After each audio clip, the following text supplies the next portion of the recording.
Michael ജാക്സന്റെ മരണം അല്ലെങ്കിൽ തിരോധാനം, ഈ ഒരു കോൺസ്പിറസി തിയറിനെ കുറിച്ച് നമ്മൾ 3 വീഡിയോ ചെയ്തു. മെറ്റീരിയലിന്റെ ലഭ്യതക്കുറവ് കാരണം അതിലൊന്നും പറയാത്ത ഒരു പോയിന്റ് ഉണ്ട്. 15 വർഷം മുമ്പ് ഒരു ഓസ്ട്രേലിയൻ റേഡിയോ ചാനലിന് മൈക്കിൾ ജാക്സന്റെ ജ്യേഷ്ഠൻ ജെർമൈൻ ജാക്സൺ കൊടുത്തൊരു ഇന്റർവ്യൂ ആണ് ആ മെറ്റീരിയൽ. അത് 15 വർഷം മുമ്പ് ഇറങ്ങിയ വീഡിയോ ആണ്, അതുകൊണ്ട് നമുക്ക് ആണെന്ന് പറയാൻ പറ്റൂല. പിന്നെ വേറൊരു കാര്യം എന്താണെന്ന് വെച്ച് കഴിഞ്ഞാൽ ആ സമയത്ത് ഇതിന്റെ HD വീഡിയോ ഒക്കെ ഉണ്ടായിരുന്നു, പക്ഷേ അതൊക്കെ ടേക്ക് ഡൗൺ ചെയ്തു. ഇപ്പോൾ ആകെ നിലവിലുള്ളത് വേറെ ആരോ അപ്ലോഡ് ചെയ്ത 15 വർഷം മുമ്പ് അപ്ലോഡ് ചെയ്യപ്പെട്ട ഒരു വീഡിയോ ആണ്. ഇനി കാര്യത്തിലേക്ക് വരാം. മൈക്കിൾ ജാക്സൺ മരിച്ച ദിവസം ലോസ് ആഞ്ചലസ് എയർപോർട്ട് 2 മണിക്കൂർ നേരത്തേക്ക് അടച്ചിട്ടു എന്നൊരു വാർത്ത ഉണ്ടായിരുന്നു. അടച്ചിട്ട സമയത്ത് അൺചാർട്ട് ചെയ്ത ഒരു പ്രൈവറ്റ് ജെറ്റ് ടേക്ക് ഓഫ് ചെയ്തു എന്നും ഒരു ന്യൂസ് ഉണ്ടായിരുന്നു. എംപ്ലോയീസിനോടൊക്കെ അത് ഇഗ്നോർ ചെയ്യാൻ പറഞ്ഞു എന്നൊക്കെ ഉള്ളൊരു വാർത്തയൊക്കെ ഉണ്ടായിരുന്നു. ഇനി അതവിടെ നിൽക്കട്ടെ. ഇനി അതേസമയം ഈ ഇന്റർവ്യൂലേക്ക് വരാം നമുക്ക്. അങ്ങനെ വളരെ ഇമോഷണലായി ജെർമൈൻ ജാക്സൺ മൈക്കിൾ ജാക്സനെ കുറിച്ച് പറയുകയാണ്. അതായത് ഈ കോൺസേർട്ടിന് മുമ്പ് അദ്ദേഹത്തിന് മൈക്കിൾ ജാക്സന് വേണ്ടിയിട്ടുള്ള എല്ലാ ഹെൽത്ത് ടെസ്റ്റുകളും നമ്മൾ ചെയ്തിരുന്നു, പ്രിക്കോഷൻസ് എടുത്തിരുന്നു. ഈ ഷോ നടത്താൻ പാകത്തിനുള്ള ഹെൽത്ത് മൈക്കിളിന് ഉണ്ടായിരുന്നു. പക്ഷേ സംഭവിച്ചത് ഹൃദയാഘാതമായിരുന്നു. അങ്ങനെ ഹൃദയാഘാതം സംഭവിച്ച മൈക്കിളിനെ റൂമിൽ നിന്ന് എയർപോർട്ടിലേക്ക് എത്തിക്കുന്നതിന് മുമ്പ് നമ്മളെ വിട്ടു പോയി എന്ന് പറഞ്ഞു. ഞാൻ പറഞ്ഞതിൽ എന്തെങ്കിലും ഒരു മിസ്റ്റേക്ക് ഫീൽ ചെയ്തോ?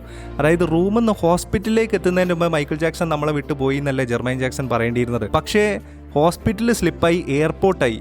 എങ്ങനെ ആശുപത്രിയും വിമാനത്താവളവും നമ്മൾ സ്ലിപ്പാവും സംസാരിക്കുന്ന സമയത്ത്? ഇനി ഓക്കെ, വെറുതെ സ്ലിപ്പായാലും കുഴപ്പമില്ല. പക്ഷേ അതേസമയം ഇങ്ങനൊരു വാർത്ത ഓടിക്കൊണ്ടിരിക്കുന്നുണ്ടല്ലോ, ലോസ് ആഞ്ചലസ് 2 മണിക്കൂർ നേരത്തേക്ക് അടച്ചിട്ടു, ഏതോ ഒരു അൺചാർട്ട് ചെയ്ത പ്രൈവറ്റ് ജെറ്റ് ടേക്ക് ഓഫ് ചെയ്തു. ആ സമയത്ത് ഇങ്ങനൊരു സ്ലിപ്പും കൂടി വരിക. അപ്പോൾ ഇത് രണ്ടും കൂട്ടി വായിക്കുന്ന സമയത്ത് എന്തോ ഒരു മിസ്റ്റേക്ക് ഇല്ലേ? ഇനി ആ വീഡിയോ നമുക്കൊന്ന് കാണാം. Michael was very, very healthy. He had passed physicals for the show. His heart was in.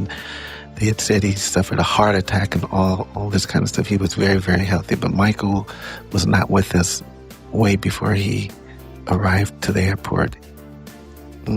What do you mean by that? You had not seen him way for before a he long arrived time? to the hospital. Right. Okay, so you're saying he wasn't with he had passed way before then. Okay. Right. Which led to ഇത് പറഞ്ഞു പോയല്ലോ എന്നുള്ളൊരു thought കാരണം ഭയങ്കരമായിട്ട് അതിനെ തിരുത്താൻ ശ്രമിക്കുന്നതും നമുക്ക് കാണാം. അയ്യോ, സ്ലിപ്പായി പോയല്ലോ എന്നുള്ളൊരു സെൻസ് മൂപ്പരെ അതിനുശേഷമുള്ള പ്രസന്റേഷനിൽ നമുക്ക് ശ്രദ്ധിച്ചു കഴിഞ്ഞാൽ മനസ്സിലാവും. ഈ അപ്ലോഡ് ചെയ്ത ഡേറ്റ് ഞാൻ അതാണ് സ്ട്രെസ് ചെയ്ത് പറയുന്നത്, 15 വർഷം മുമ്പാണ്. അതുകൊണ്ട് ഇത് മാനിപ്പുലേറ്റഡ് ആണെന്ന് പറയാൻ ഒരു സാധ്യതയില്ല. അതിന്റെ HD വീഡിയോ ഉണ്ടായിരുന്നു, പക്ഷേ അത് ടേക്ക് ഡൗൺ ചെയ്തു. പിന്നെ മൈക്കിൾ ജാക്സൺ ഇപ്പൊ ജീവിച്ചിരിപ്പുണ്ടോ ഇല്ലേ എന്നൊക്കെ ചർച്ച ചെയ്യുന്നതിൽ വലിയ അർത്ഥമില്ല. പക്ഷേ അന്ന് ഇത്രയും സംഭവങ്ങൾ കൂട്ടി വായിക്കുമ്പോൾ ഈ ജെർമൈൻ ജാക്സന്റെ എയർപോർട്ട് ഹോസ്പിറ്റൽ സ്ലിപ്പ്, പിന്നെ ആ സമയത്ത് ലോസ് ആഞ്ചലസ് എയർപോർട്ട് അടച്ചിട്ടു എന്ന് പറയുന്നു, ഇതൊക്കെ കേൾക്കുന്ന സമയത്ത് എന്തോ ഒരു ഫൗൾ പ്ലേ അന്നേ ദിവസം നടന്നു എന്ന് സംശയിക്കാതിരിക്കാനാവില്ല. എന്തൊക്കെയായാലും ഒരു കാര്യം പറയാനുള്ളൂ.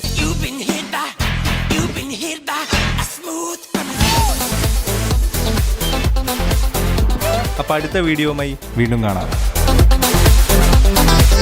മൈക്കിൾ ജാക്സൺ മരിച്ചിട്ടില്ല, അദ്ദേഹം മരണം ഫേക്ക് ചെയ്തതാണെന്നുള്ള ഒരു കോൺസ്പിറസി തിയറിനെ കുറിച്ചാണ് നമ്മൾ സംസാരിച്ചുകൊണ്ടിരുന്നത്. പക്ഷേ എന്നിരുന്നാലും മൈക്കിൾ ഇപ്പൊ ജീവിച്ചിരിപ്പുണ്ടോ എന്നുള്ളൊരു ചോദ്യം വരും. അതറിയണമെങ്കിൽ മൈക്കിളിന് ഇത്ര ശത്രുക്കൾ എങ്ങനെ ഉണ്ടായി എന്നറിയണം. മൈക്കിൾ എങ്ങനെ ഇത്രയും പവർഫുൾ ആയി എന്നറിയണം. മ്യൂസിക് ക്രിയേഷനെ മാറ്റി വെച്ചേക്കുക, പക്ഷെ മ്യൂസിക് വെച്ച് അദ്ദേഹം വേറൊരു കളി കളിച്ചിട്ടുണ്ട്.